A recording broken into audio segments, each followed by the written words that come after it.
on ESPN Wisconsin, part of our packed summer series. We welcome in Wisconsin Zone, Sports Center anchor, working all the stuff he does at ESPN. He is John Anderson. Also catch him on the Inside Wisconsin podcast. John, I thought I told you this was a Packers podcast, man. We got the Badger helmet in the background. You got the old-fashioned golf polo is fantastic. I've got one of those myself, but we've got, there's the mini helmet. Okay, there we go. We do have a Packers helmet. And look, it's the John Anderson helmet. Oh, beautiful. Yeah, so we can put that up there more prominent if you need to. I want to look like a homer, obviously, with my red and white, but this is a permanent setup. Look, here I am riding my bike. Okay, there we go. Lambeau Field. I think when that picture was taken, I was actually like 49 years old, but that's fine. It's all fine. You did that. I did that like any kid back in the day. If you ever want to go really look up some horrible, I shouldn't say horrible, some fascinating trivia, go look up Leland Glass. Glass. He was a Packer in the 70s, and he took my bike down to the practice field every summer. He was only here 2 years. I think he caught maybe 20 balls total. Oh, sure. And he is sort of most recognized or memorable is when Oregon had a really good team in the late 60s, early 70s. Dan Fouts was the quarterback. Bobby Moore, now Ahmad Rashad, was their running back. And Leland Glass was their really good receiver on that team, in that offense.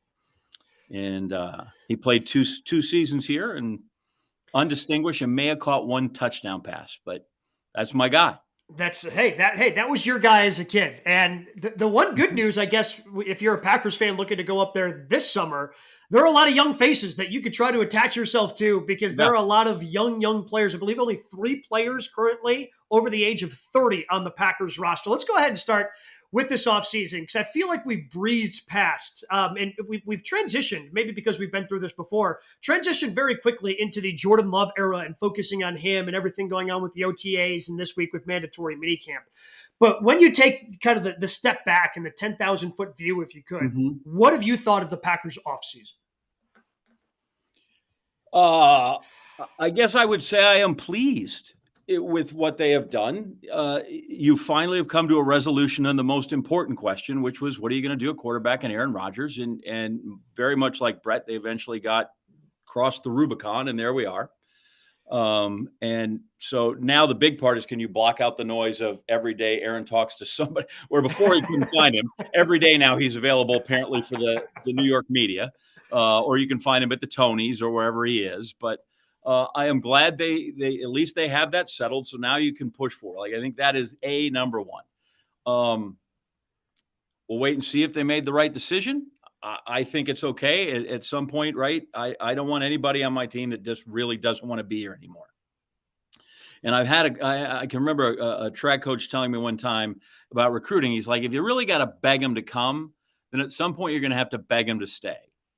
And that's what happened when they tried to get him back the first time, right? They had to beg him to come back. And now we're in the position where now you're having to beg him to stay the next year. So I'm kind of glad they're out of that cycle.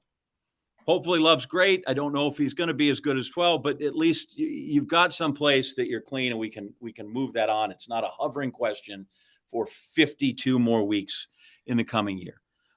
You look at the draft. I feel like they went after things they needed, got guys they needed, the tight end. By the way, Leland Glass, also not a first-round draft pick at wide receiver, so this thing has been happening for a while. For a long time. We got outside of James Lofton, right? James Lofton and Sterling Sharp, that's about it, That's fine. So they address some needs there. I'll be curious to see what they do. I think they'll probably have to find a veteran quarterback to come in here at some point to just be there. I don't know if Seneca Wallace is available, but somebody to, to just kind of have in reserve. Clifford might be great. Scott Tolzien's a coach now too, so you can't call him up. He's busy down in Dallas. Yeah, you'd never know. Guys will kill to play, right? They go to the USFL and the XFL. So I do. I just feel like you've addressed most of the needs you have. There'll be other questions that are constant. I haven't checked lately. What's our offensive line situation? Have we let all of Brett's buddies gone yet, or are we still deciding on So it would appear if they really wanted to, John, they could trade David Bakhtiari now with that post June 1 designation because you Right. could spread the cap. But they renegotiated his deal to keep him around.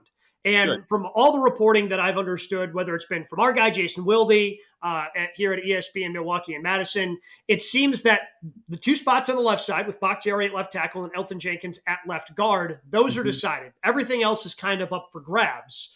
So there's just a lot of moving parts going on with the Yeah. Green Bay Packers offense, especially when it comes to Well, veterans. and the line's been a moving part for how long? Right? It seems like every week. Mm-hmm. Soon as Balaga gets hurt, we have to move Benny, and that's been happening now for 13 years. Right? I think from his initial injury, the thing has been in flux going forward for how many years? So I think they have everybody there. I think it's crucial. The two people that now are under the gun become your head coach, right? Okay, are Mm-hmm. you really the head coach? We think he is. I don't think that Mark Murphy brought him in because he thought he could only coach Aaron Rodgers, but we'll see. And now it's on can Love play, but some of that like I said, I feel like this one really comes down a lot to the coaching staff, young players. Assume they have ability. Assume the scouting department did all right. So now can you develop them? Can they be starters? Can they be contributors? Can they be above average players at those positions? And we'll see if like I said, Matt's job got a lot harder. LaFleur's going to have to. We'll find out more if he can coach. But I feel like they didn't. I don't feel like there's any big move, trade, signing, or something that they left out there. But Yeah, I would agree with that. I would have preferred personally a veteran pass catcher, just because I think of John when we've gone through these transitions before. You think back to Brett's first year, he had Sterling. Yep. He had that security blanket. When Aaron went through this, yeah, they had some young receivers like Greg Jennings was coming into his own, but they still had Donald Driver who ended up, breaking every pass catching record that there was. Right now, the oldest wide receiver on the roster, his name is Jeff Cotton. I don't know if he's ever actually made a roster. He's been on a couple practice squads. Your most experienced receivers are the ones that you drafted last year in Christian Watson and Romeo Doubs. It would just be nice, I think, to kind of have a veteran, to kind of be that security blanket and help the development to try to give some confidence to Jordan Love. And just listening to Mark Chmura, who I do the morning show with every day here on ESPN Milwaukee, talk about how guys like Eddie West were so important to his development. I think it's just nice to have a veteran to help these rookies come along and almost act as not just a player, but also a secondary coach. Yeah, I don't even know it's in terms of do they need that guy because he can catch a pass, but you're right. In terms of sort of setting the standard, this is how you become. This is how you act as a professional. This is how you do your job every day. This is how we take every single rep. Those guys do get to be important, and so now you go back to who's your position coach. Can your position coach make sure he teaches how you want to? But it's nice when guys know how to get in the receiving line and run the route tree because the guy in front of them has done it and they learn from there instead of teaching. But Watson's got a year under his belt, and sometimes young and dumb is not terrible, provided they know all the correct hand signals. But I do think there is something to be said for that part of it in terms of teaching guys the accountability and the professionalism that comes with being a player in the NFL, because we see enough of it go off the rails when that's not there. We see enough of it when it goes off the rails when that person is there and you still can't keep people on the straight and narrow. But for the most part, you're like, here it is. A defense that we thought was going to be really good last year returns for the most part, right? There's no reason they shouldn't be okay. Maybe they improve knowing that Aaron's not there to try and bail them out, or as they saw last year, he didn't. We kind of keep getting away from that. If I have one complaint in the last year about our ESPN people, is I thought we protected Aaron Rodgers a lot and for a long time.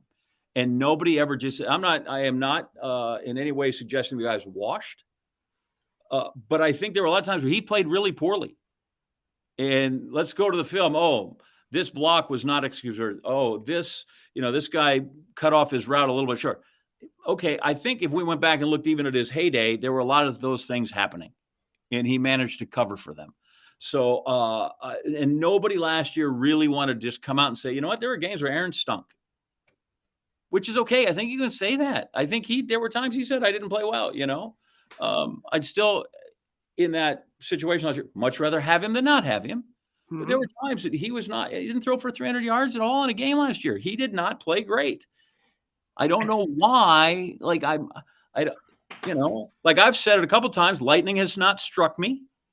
The heavens have not opened up and washed away my yard when you say that. But I feel like for some reason, there was a hesitancy to just say very simply, without you don't have to destroy a guy. Hey, look, he didn't play well. Do you think that's partially because it feels like everybody, especially last year, was kind of walking on eggshells after this whole thing kind of blew up? Mm-hmm. Whether, you mentioned earlier, begging him to come back. So now that expectation's been set, you walk on those eggshells. So now even the fans almost become kind of scared to criticize him, because, oh man, I don't want to upset Aaron. Like we're in these positions because of Aaron. And I look, hand in the air, man. I'm the guy that has apologized for Aaron Rodgers in the past, and it just seems like he's only capable, or at least in his mind, everything has to be perfect. I'm a perfectionist, but yet I remember Randall Cobb very famously scored his first career touchdown on the offense.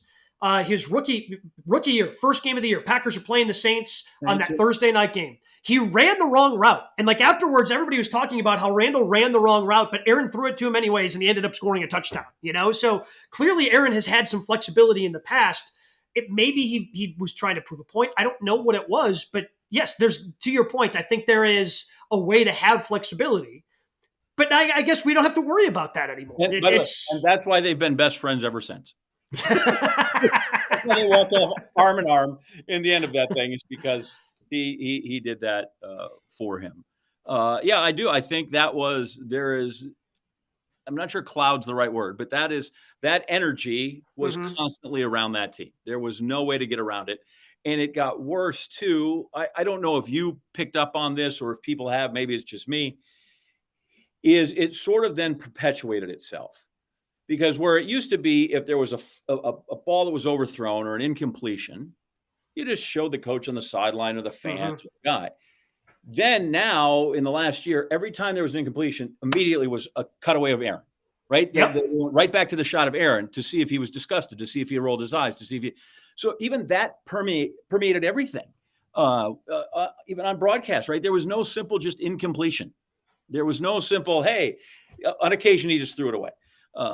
But it was always the immediate cutaway back was always right to Aaron Rodgers to get his reaction, which is hard on him too, because now he probably did things that he's done for 20 years, 17 years, and we never really noticed because after the incompletion, we showed the guy drinking his Miller Lite in the stands, or we showed the guy in his cheese head. You know what I'm saying? But this game suddenly now it was uber and hyper focused all the time on what was happening there. So I think that being gone too will be all those things will help add some freedom to the team, some freedom to the group.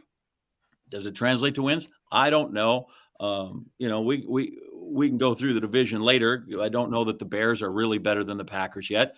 I think the Lions are improved, but I don't know that I'm totally sold on them yet.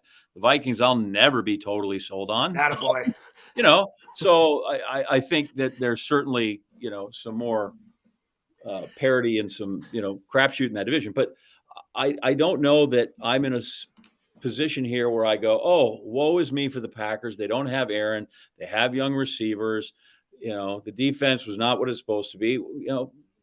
Again, that's why we coach. That's why hopefully when they get older, they get better. And Love doesn't have a ton of excuses. I know he hasn't played a lot of reps, but he sat there for 3 years. He needs to be ready to go on day one. And I'm sure somebody will alibi a lot. Well, he had a lot of game experience. There's some of that, but he needs to be ready to go. I don't have a ton of excuses for him not to be ready. And I'm like you, I have made some allowances for Aaron, especially around here. People are like, oh, he's a bad guy. Like, I don't know that he's a bad guy. He's just a different guy. Yeah. I don't ever remember seeing him on the police blotter.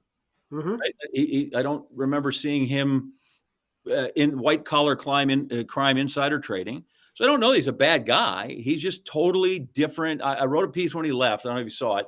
That like people in Green Bay, he's just weird. to them. Like, we will sit around in darkness for hours, but that's only if it's in a duck blind. Right?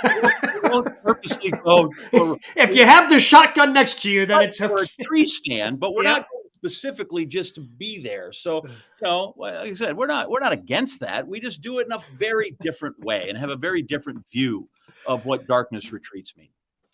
I want to go back to something that you said about Matt LaFleur, and I think that this is the next 2 years are going to be huge for him.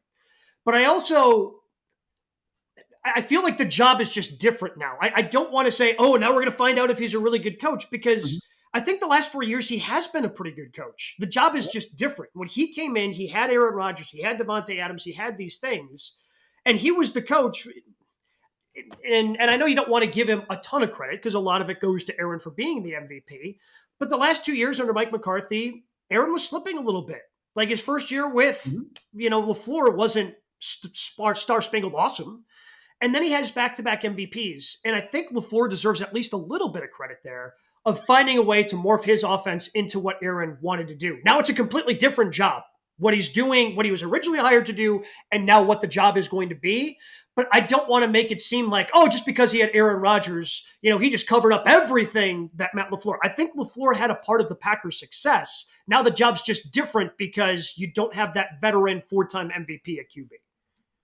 Yeah, I don't think he's kind of the paper George Seifert, Steve Young kind of made coach, right? Seifert went there, won a Pro Bowl or won a Super Bowl, all this, and then all of a sudden they went, wow, maybe he can't coach, at least not as a head coach. There's the play landscape is littered with guys who are wonderful assistants, aren't cut out to be head coaching candidates, which doesn't mean they can't coach football. They're just better, instead of it being in front of the press, in front of the team all the time, being in a dark room with their film projector doing load schemes, and that's great. So I think in that regard, he was good.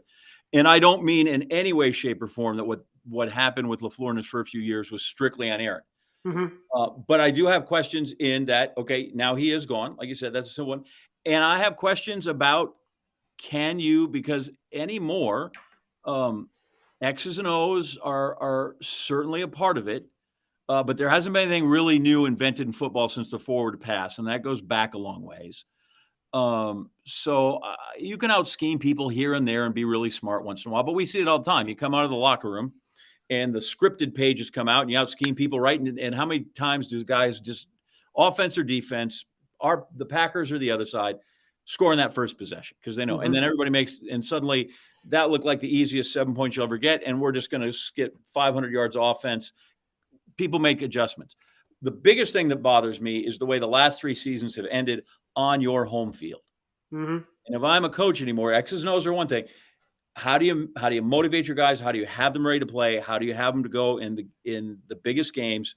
And in that, he is yet to pass that test. Whether it's 100%. Was it San Francisco? Yep. And then it was Tampa Bay, San Francisco, and then last year against Detroit. San Francisco, and then the Lions. And that to me is troubling. Hard to get around, hard to alibi through any of that. Because those are just situations that the Packers didn't lose in before. And that was whether it was Starr or heck, Lynn Dickey won the playoff game at home against the Cardinals, and they routed them. It hasn't been the same since Michael Vick came in when it was 75 degrees or whatever it was in January and ran circles around them, and then literally some of that air has gone out of that, right? How is it Eli Manning beat him in that? So maybe it's a larger juju that is now all on Matt, because there's several embarrassing things. I think they're embarrassing losses because they were mostly games that you should have won, right? I don't know that there was any of those games where you'd go back and look like, well, we were a 14-point underdog. I don't know how you end up hosting a playoff game if you were that 14-point underdog. But I find all those to be embarrassing. And what Matt's got, those are 3 big stains that have not washed out yet. Yeah, no, I think that's completely fair. It's the larger point I'm trying to make is I think there are different coaches for different situations. Sure. I guess the best way I can put it maybe is in terms of the Milwaukee Bucks. Like Jason Kidd wasn't a good X's and O's coach, but no. I think Jason Kidd helped the development of Giannis. I think there are a couple of things that he put into Giannis's head, especially being somebody who has to be a primary ball handler. Now, Jason Kidd was never going to lead him to a championship, That's where Mike Budenholzer came in, right? Like Yeah. there's different coaches for different situations. Yes. And now the situation in Green Bay has changed. Is Matt LaFleur the guy for that in terms of developing a young roster and getting them up to speed and making them a successful NFL team? That's the part that remains to be seen for him. It is. You're right. He now has a different job, different team. In some regards, right? He has freedom now to implement exactly what he wants. Mm-hmm. He can develop Jordan Love exactly how he wants. You know, if he would like to confuse us all and suddenly make him a great wishbone quarterback in the triple option, but he can do that now, right? Yeah. You couldn't do that before. You're like, Aaron, I've got this great idea. You know, we're going to run the veer, and he can't. But with this guy, with Love, if he really wants to, he can. So yes, I think you're completely. It's a great piece of analysis in that he is now. He's got more elbow room to do what he would like to do, and it is a different squad, and hopefully he's got ideas. Like again, I don't think he gets hired because he was the caretaker of Aaron any more than when McCarthy came in. He was, and it's ironic, right? Those both played out exactly the same. There had been decline. McCarthy comes in. Brett has some, he kind of returns to form. Fallout and goodbye. Same thing here. Yeah. So it is. I don't know how you feel. I look at it and I think the parallels are remarkable. It's unbelievable. Like we have the playbook and it's like we're reading the same book again. It's unbelievable. With the exception being Brett wanted to come back and Aaron didn't, which has made, I think, a huge, and again, I'm trying to kind of gauge this from 1,000 miles away in Connecticut, and of course, what I hear from my mom, who at 82, totally reliable source. But I do think there's been a completely different feeling about the departing of Aaron than there was with Rodgers, right? With Favre. Favre was like, he wanted to come back. How can he do that? Oh my God, he might go to the Vikings. That was terrifying. And here it's like, listen, if you don't want to be here, good riddance, At some point, we're all proud. I always tell people, nobody wants the best team to win. They want their team to win, right? Nobody is ever interested in the best team winning. And in this case, we're protective of our franchise. We're protective of our city, in the whole state. And like, if we're no longer kind of we're not, if you can't buy in and you're not satisfied with us anymore, well, then that's okay. We've got a little go to hell to you in this. And I think that's happened here. I think there's been some. Brett wanted to come back. Okay, how can we get rid of Brett? And Aaron's like, listen, if you want to go, if it's that much of a chore to play for the Packers and be here, despite all the lovely things he said about the fans, which is great, but bottom line is you didn't feel like you wanted to play here, then okay. And those are the two. That's of this situation that mirrors itself so closely. That's the one thing that I feel is changed is that Packer people right now are not weeping and gnashing their teeth. And I think in that regard, that helps Love. I think Jordan Love gets a little more grace period than Aaron did. I think people thought Aaron better come in and play right away. That was through no fault of his own. That was the way it was handled with Brett. But I completely agree with that. Yeah. It's when it comes to Love, that's a great point where I think he has a little bit more of that leg room to operate because – I mean, you had the famous clip of the guy talking to Ted Thompson in the atrium saying, well, what are you doing with Aaron Rodgers? All these, you got Brett Favre who's going to take you to the Super Bowl. Aaron Rodgers is going to take you to the toilet bowl. I don't think anybody's, going up to Brian Gutekunst and talking to him like that in the atrium anytime soon. So I think he's got a little bit more support than what Aaron had in Aaron's first season, which is huge for him. He's not going to have to deal with people booing him when they show up for training camp practices. Well, you never know. You might have the lone outsider that's still out there. But and the other thing is, I think at some point maybe the Packer front office has earned our trust in how they've handled things. They've won for a lot of years, and the few dips they have not been these trenches of 5 and 6 years of mediocrity or terribleness. And that goes back as far as, for whatever reason these things happen. I don't want to, it's older, when they realized Ray Rhodes wasn't it, they moved on. And they've done some of that. And that's a lot of the old, that's the old Ron Wolf thing. Like people are going to make mistakes in personnel decisions. It's just what it is. You're trying to evaluate 22-year-old kids. You're trying to do all this thing. You're trying to make the team chemistry work. And he's like, listen, if you botch it, how do you get out of it as soon as you can? And sometimes there's a price that doesn't quite, somewhere Andrew Brandt saying like, we can't get rid of him right this second.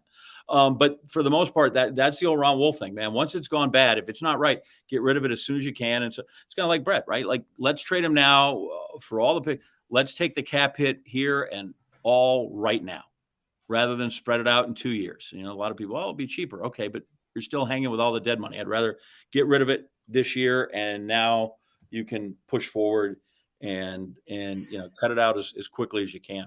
Well, you can kind of start building a good base right now with the young talent that you have. And presumably, if Aaron plays 65% of the snaps, you'll have, 2 first-round picks next year. And the salary cap is going to continue to get better in 24 and 25, and you'll be able to kind of go at it in earnest, I think, in 24 and 25 in terms of the rebuild. The one thing the Packers, I do think, have really going for them, John, you mentioned the division. I think it's not just the division. I think it's the conference. You look at the AFC, and just about every good quarterback in the NFL is playing in the AFC now. And over here, you've got the Niners, who are a great team, but who's going to be their quarterback? The Eagles have a great quarterback in Jalen Hurts. And after that, we're seeing Derek Carr, who was released by his team, showing up on top 5 quarterbacks in the NFC list currently. So if the Packers can have some success this year, I think part of it's going to be based on, I'm not really sure how good the division is. And I know the NFC is not as stacked as the AFC. Yeah, okay, so I said I think the Packers need a veteran quarterback, but if they get Jameis Winston, I could be out. It may end it all for me right there. That one, okay, maybe I was incorrect, right? But the same thing, Baker Mayfield has been a marquee signing. Yeah. And even if he's good, he's a retread. This is where you went to go and find him. Maybe he gets rejuvenated as well. And Jalen Hurts, as much as I like him, and I think he's a classy dude, and I've been around him enough to feel like you have some pulse of him. He still's done 1 year, right? For the most part, he's had one really terrific year. Nick Foles had a great year. He was like 27. Carson Wentz had a good year that year too. He went, well, that's just when he came back. Remember, he had the year when he was starting, he threw 27 touchdowns and like 2 interceptions. So, you need to do a little. There are a lot of people, a lot of defensive coordinators. They're looking at Jalen Hurts all winter long, and they'll have stuff for him, which is one of those things too, where you truly appreciate the Tom Brady's and the Aaron Rodgers of the world, that even though those guys, it's kind of the equivalent of thinking about scouting reports and pitching. There's somebody always trying to get you out, and defense coordinators were always trying, how we get this guy out, and they never could. And that's really they'll get a book on Jordan Love pretty soon too, and how he goes. So remains to be seen. But yeah, the whole place it's there for the taking. I don't know that it could be. It's one of those, like, if the quarterback was guaranteed, you could really run roughshod over there. But there's space. The ceiling can be high with this group, and to the point of Aaron and walking on eggshells, it occurs to me too, because I've seen this before on other teams. Is there anybody's growth as a leader that was stunted because he was there? You knew who he was. You can. And who knows? Maybe Jordan Love comes in now and is kick ass in pulling this. Or maybe Christian Watson is a guy who's like, all right, I'm okay. Maybe Aaron Jones is like, load up 33 on my back. Here we go. I will put on the sombrero and get in line and follow me. Right. So there may be leaders in that locker room that now are able to, voice, and as you said, younger guys. So, because Aaron and generation gaps happen. Look, that happens to me. I just passed 24 years at ESPN, and there are these new people come in, and I work with them some, and it's just harder because it's not sitting next to John Buccigross, or it's not sitting next to Kenny Mayne, right? Like, there is something said for that. Oh, we're getting ready to start. What are you doing? Oh, I'm taking the photo so I can post and put it on TikTok. Really? How about you find out if Aaron Judge went 3 for 4 tonight and put it on the shot sheet so we can give them, but it's a different sort of situation. And so I can see where, that can be difficult. I'm sure there are people like, Anderson sucked tonight, but who do I go tell that to? He's been here 24 years. I've been here 5 minutes, and I don't want to get, so I do think that there's a possibility that there might be some guys on that team that are itching to stand up and be the guy in the meeting room, be the guy to take that drill, be the guy to hold people accountable. And that's what you can hope. But I think there's probably people in there that are ready to fill sort of that vacuum and that void that's left behind. And those guys doesn't always have to be a star player. How he's gone, but how important was Mercedes Lewis was like that, right? He was, out on the field watching him, you'd have never know that guy was one of the, he was a guy that kept people in line. He was a guy that was a presence. The part that's exciting to me, and I'm not expecting, a NFC North Division championship from this team this year, just because I think they still have so much growing to do.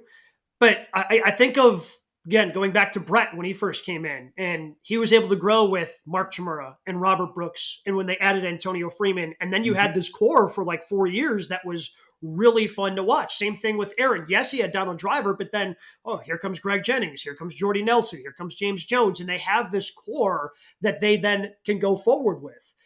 That's what's exciting to me. If Jordan Love can be a good starter in the NFL, he's got a really good and a really cool opportunity to me to grow with Christian Watson, Romeo Doubs, whether it ends up being Kraft or Musgrave, whichever one of the two tight ends that they drafted, or even maybe both if they can continue to develop. I think the fun part about having this young roster is as the season goes along, kind of identifying what that core is going to be of the Green Bay Packers in 24, 25, and 26. And that group, when Favre came through, and I hate to live so much in the past, but you kind of, try to go with some of the markers you see. They had, and again, some of this very well, we know, trickled down from number 4, but they had a joy.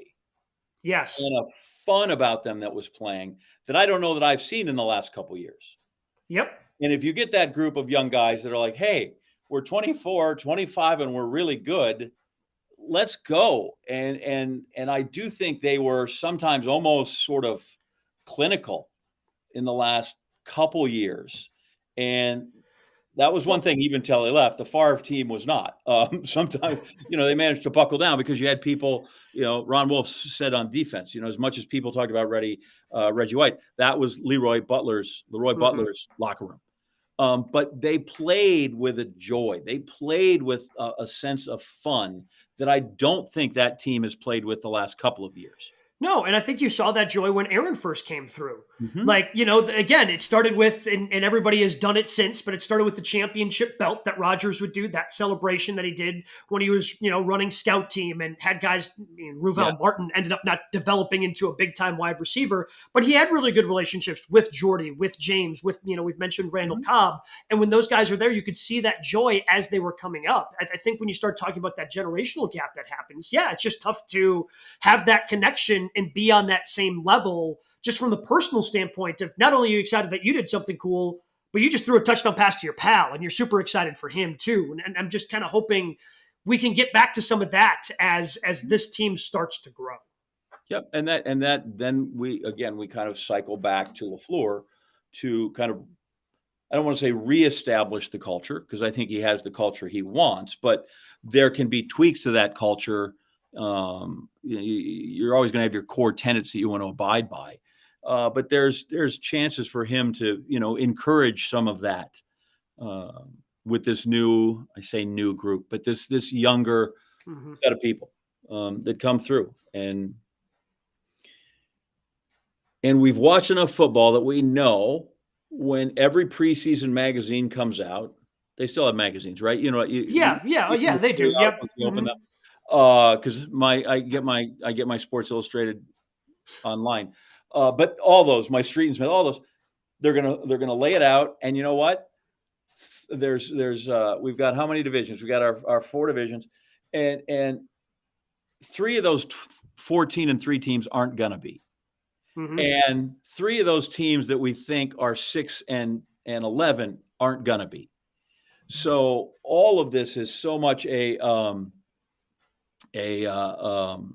crapshoot in anything when it comes through, because we just have seen that, right? We're going to take all these teams. There's going to be 5 new playoff teams, maybe 4 in each league for sure. And so it can always still be a why not us kind of thing for the Packers, right? Yeah. Heck, go look at the team that beat them at the end. They're 1-8 or whatever. They're 1-7. There's time to go. Yeah, they just kept it rolling. And what are your expectations for the Packers? What are you going in as a Packer fan? As you know, you've seen all that you've seen. What are Right. you expecting the Green Bay Packers to be in 2023? As a Packer fan, right? I still think I just look at that division and think there isn't a reason that they cannot finish above 500. It could be 9-8, but I feel like they can oust that. I feel like for all the loss of Aaron Rodgers, his play was not so great that someone has to play to some superior level to match that, right? He didn't play like an MVP. The 2 years prior, when we went to and he gets the number 1 seed in the MVP. Okay, if we were replacing that guy, which guy are we replacing? Are we replacing that guy or are we replacing this guy? But I think there's room there. The schedule doesn't overwhelm me. So I think that I don't know that 9-8 could be a playoff. I don't know. I think that would be. I think if that team somehow, if this current team with the unknowns would reach a playoff, whether it's 9-8 or 14-3. By the way, does that trouble you every time you say something? You got to redo the math because 14 always used to be 14-2, and 8-8 used to be 8-8. Drives me nuts. Yeah. So I mean, again, I do the morning show with Mark Chmura, and he's been totally thrown off by that. So at this point, we just say the wins. Whatever wins you think. So it's going to be 7 and the math. Yeah. So the losses just ends up being in the math. Right, and then whatever comes after that. But I would be really pleased if that team shows improvement, shows that they look like they know what they're doing, looks like they're on the right road. If they can win 9 games and the math, then I think that's a really, really good start to his career. Favre, what was Favre in his first year? Not 3. And then there were some 9 and there were some 9 and 7s in the math early on.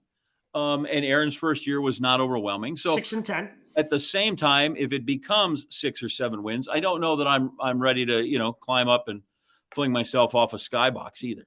No, because again, Aaron went 6-10 that first year, and the defense certainly let them down. But Aaron played well enough where you went, ooh, okay, I think we got something here. And I think that's all I'm looking for Jordan Love. If they make the playoffs, great, I'll be ecstatic. Yeah. But it's more about, okay, you're eating over $50 million in dead money, with Aaron Rodgers, $40 million, and then all the other cap money that you've had to push off for other guys. You're eating over $50 million in cap hits. If we can at least show that we're going in the right direction, that's what's going to make me excited as a Packers fan, because they have a young team that could be together as a core for a number of years going forward, if indeed they're the right players and they're building towards a bright future. Yeah, sometimes every year when I start the new golf season, I got with absolutely zero expectation. And by the end of the year, I'm like, okay, I think I can go out and play well. Right? I've done it. But when I start, I just think, can I have more good shots than bad shots? Can I have more good holes? And so instead of keeping literally pars, birdies, or bogeys, I'm just like, that was a decent hole. And I come through and I've played 18. I go, lo and behold, I'm 9-9. I'm 9 in the math. But I'm like, okay, so I've played. My game's okay because I've got 9. I had 9 good holes. I had 9, and I feel that way kind of the Packers. Can I feel like I've had more good holes, more good games than bad games, and I see enough in my game and the good ones that I can progress and there's room to build on, or should I start selling all my golf shirts and taking up tennis or paddleball or pickleball? But I do feel so I kind of almost look at it like that. Okay, can we put together more good games than bad games? Or if there is a loss, again, I get it. Your record says it says you are. But if I go in and I play a team that I know is of playoff caliber, and we go toe to toe with them, that's then I think there are signs to be encouraged. And no transformation, and I think there's clearly some transformation here. Like none of those transformations are 1-year deals. You cannot be Deion Sanders and get rid of 80 of your players and bring in 85 new ones in the portal. So you can't just turn that thing over that quickly. You can do it in a year or two. We've seen guys come in there, but but if there's that transition, I'm willing to give them some space in what's clearly a transition year. John, where are all the great things you got going on? I know you've got obviously Sports Center, but where can people find all the great things that you do? Oh, well, the great things I don't know. The things I do, all the things I am a part of. No, I'm hoping to be a little less busy. A lot of Sports Center, although not as much as I used to, which is good. I purposely cut that back because I'm 58 and I can't stay up till like the night of the NBA championship game till 3 a.m. again. That's fine, but I can't do it 10 nights in a row. So usually kind of Friday, Saturday, or Sunday, Monday, I'm there.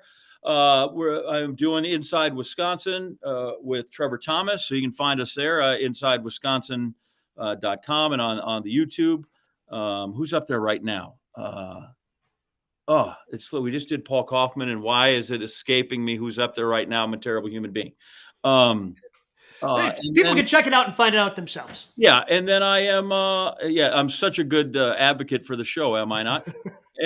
and then oddly enough, if there's kind of a track meet on your screen, I might be there. I've been through the NCAA. I'm going to go out to USA Track and Field Nationals in Eugene, Oregon. So if you tune in there, streaming on USA Track and Field TV, there's some good Wisconsin people in there you're going to want to go see. Zach Zymek, I just talked to him. He's healthy. He's going to get ready, make the World Championship team in the decathlon. We've got our guy, Kenny Bednarik, Kung Fu Kenny, who's run great. I don't know if he's on your show. Sometime you'd love him.